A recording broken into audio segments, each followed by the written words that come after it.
What's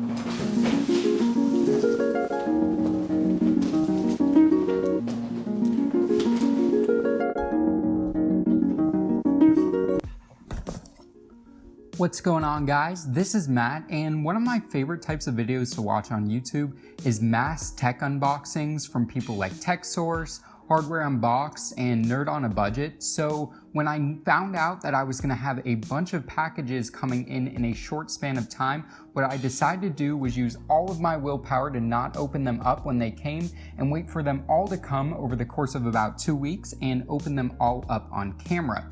Now, one thing I want to say first is if the audio sounds bad, I'm sorry. I've run into a lot of microphone issues, and I'm actually recording this on my phone's microphone, and if for some reason that fails, I'll be using the internal mic, which will actually be worse, so sorry about the audio. Second thing I want to say is that this is definitely going to be budget oriented, as most of the videos on my channel are.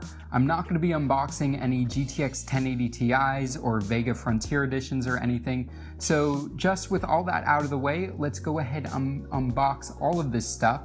Okay guys, so the first thing that I'm going to be unboxing is a computer case. This is a case from a company called Johnsbow, and I had to order it directly from AliExpress, and it took a really long time to get here because it came direct from China. But it's a really compact micro ATX case that is actually going to be housing my personal rig, which there will be an update video very soon. And the one thing about these packages direct from China is they package them in a way that it's impossible to figure out how to get into it. So I'm just gonna try and start diving in. I have no idea because this thing is completely encased in tape. Oh, I think I'm starting to figure it out. Oh, there we go. So I'm definitely glad to see that this is packaged well, as it did come a long way from China. And what's funny is this box is actually inverted inside out. It looks like the logos and stuff are on the inside of the box. Just going to shake this to see if I can get this stuff to come out. And there we go. So I'm not sure why this is in here. I'm definitely gonna do close-ups of all this stuff. This is some random USB thing. It'll be interesting to see what's on this. There's a little sign that says good luck. Thank you for wishing me good luck.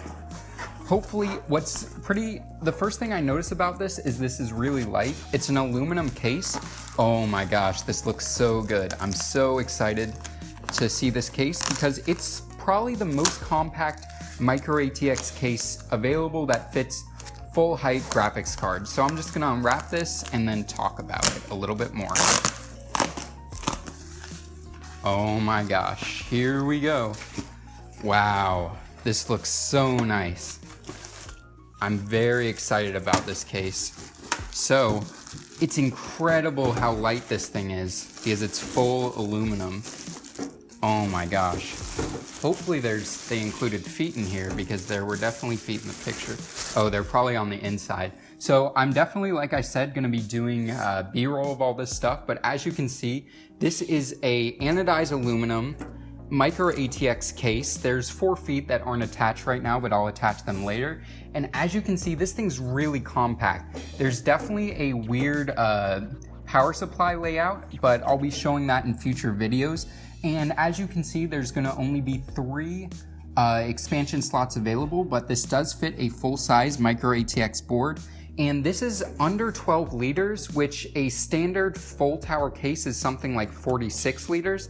Now, this back part does look a little bit bent, which is kind of disappointing, but it doesn't look like completely ruined or anything, and it's also the back, which is fine. And also, this is a case that I'm gonna try and do a little bit of modding on, add a couple vent slots, because airflow in this case as is not very good.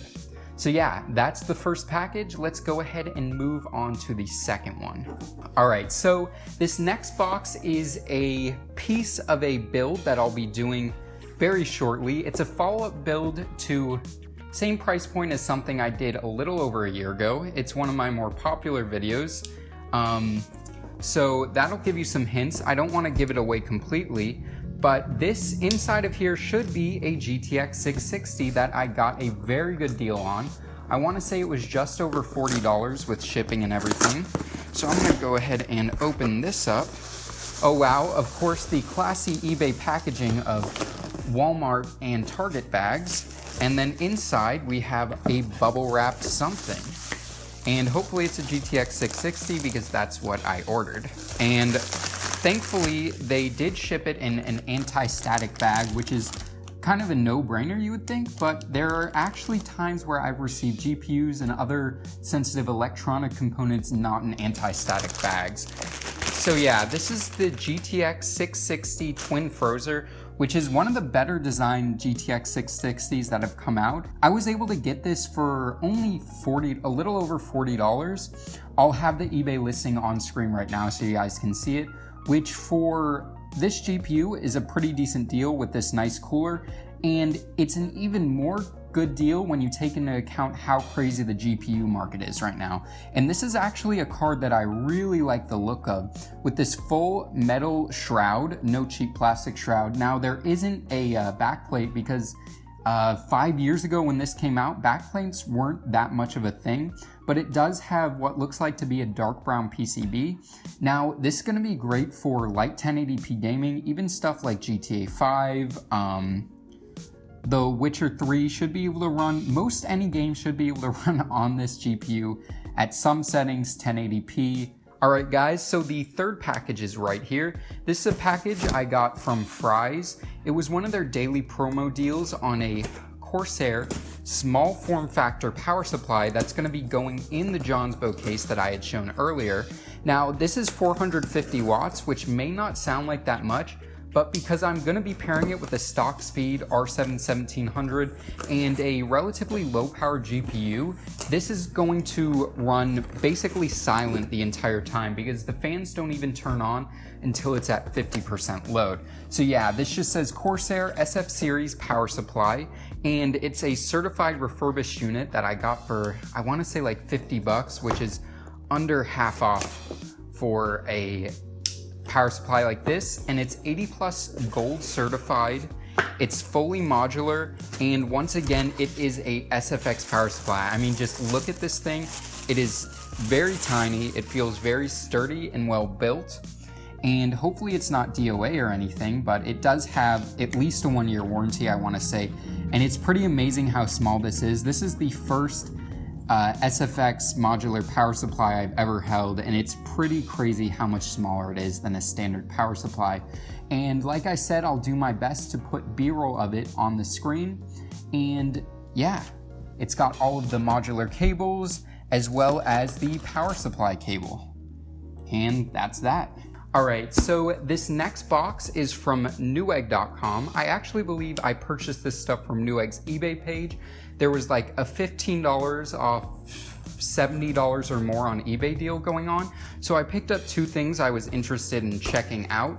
One of them is a GT 1030 and the other is kind of the cheapest AM4 motherboard that is on the market. And I just wanted to check that out because it would be interesting to see how limiting it is, what kind of features it has and everything, and see if you really do need to spend a lot more money on an expensive AM4 motherboard. So pretty good packaging. There looks like there's some coupons for some razors and a cooking service. And then the first thing right here is the GT 1030.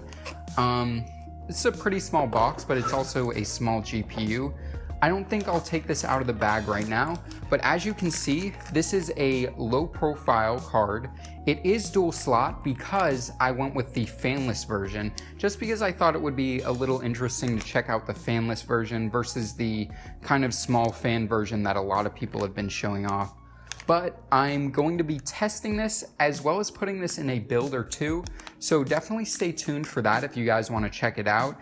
And I'll also be putting it up against an RX 460, which I also got new for $70 after rebate, which will be kind of a video proposing should you deal hunt and how much performance can you get if you can deal hunt versus buying something at MSRP. So yeah, that is the MSI fanless GTX 1030. And then under here is the AM4 board that I was talking about. This is the ASRock A320M DGS, which is a very basic motherboard, but it still has a lot of good features like ultra speed M.2, 16x PCIe slot, and support for Ryzen processors. Now, because this is the A320 chipset, it's not going to have support for overclocking, but Ryzen overclocks for the most part are very minimal, and if you're someone who doesn't really care about overclocking or is worried about overclocking and is on a tight budget, this board might be a good option for you. And I'll definitely explain why I chose this board, not just price-wise over others, in my full video about it. But as you can see, we've got the AM4 socket, 2 RAM slots, we've got the standard AMD mounting hardware, a 1x PCIe slot, a 16x PCIe slot, an Ultra M.2 slot, 4 SATA ports, you've got USB 3 header, and then on the back, I/O is pretty limited, only 6 USB ports in total, 4 USB 3, gigabit LAN, audio out, and then a single display port for those Ryzen APUs that should be coming out sometime in the near future. So yeah, let's go ahead and get on to the next package. All right, so now on to the first to last box. So there's one more box after this. This actually has an entire computer in it. This is a base system that I purchased off of eBay for probably only $35, I wanna say. And this is going to be some of the components in here are gonna be paired with the GTX 660, which I showed off a little bit earlier. And so when you think about it, this base system's $35. I think I got it for. The GTX 660 was around $40. You can start to see the budget of this PC build.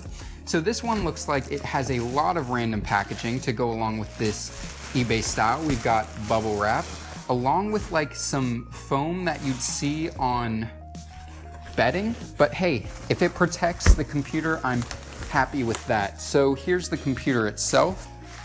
And there is a power cord here as well. I'm gonna go ahead and put this bubble wrap back into there, set this stuff down right here, and pull the computer front and center. This is a small form factor PC.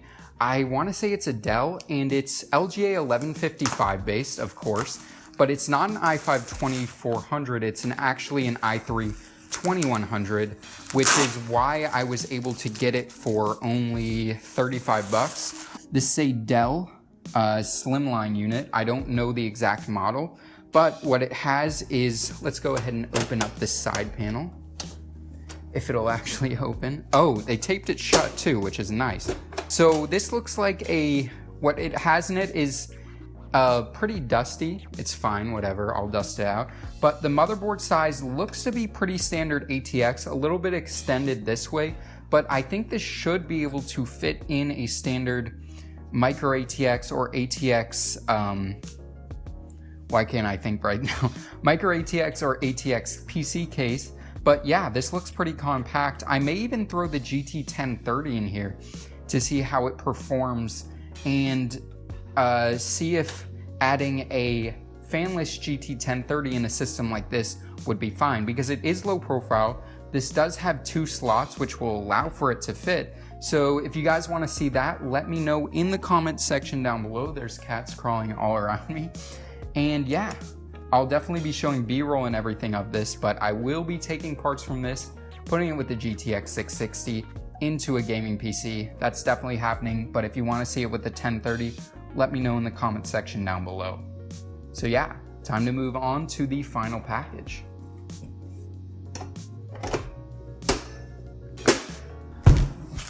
All right, so here is the final box, the final package. This one is from Amazon, and this is a deal that I found on r/build-a-pc sales probably 3 or 4 days ago, which is nice about Amazon. You order something and it's here within a couple days, free shipping with Prime.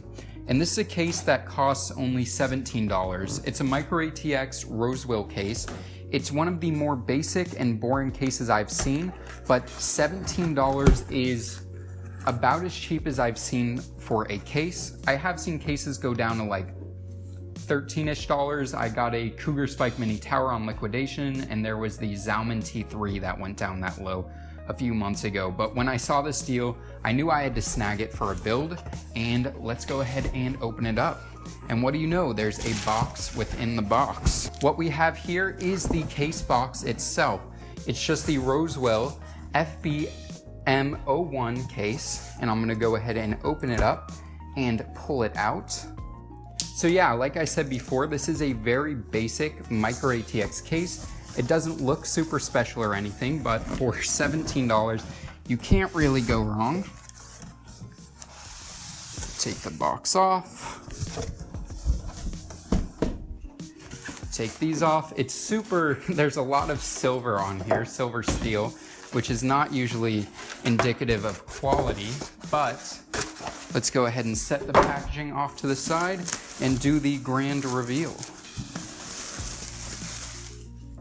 So yeah, there it is. Let's pull, I don't think I'll pull off this front plastic just yet, but as you guys can see, it's a basic micro ATX tower with a top mounted power supply, and a budget build, new budget build will be going into this. And yeah, what's also nice about this case is there are 2 included fans, and it was really dirt cheap. So yeah, that was the final item to unbox. I think this wraps this video up, guys. If you guys enjoyed it, make sure to give this video a big thumbs up, as well as consider subscribing for more PC and tech related content in the future. And as always, this is Matt from Tech by Matt signing out, and I have a lot of boxes and packing material to clean up, so I need to get to that. See you guys.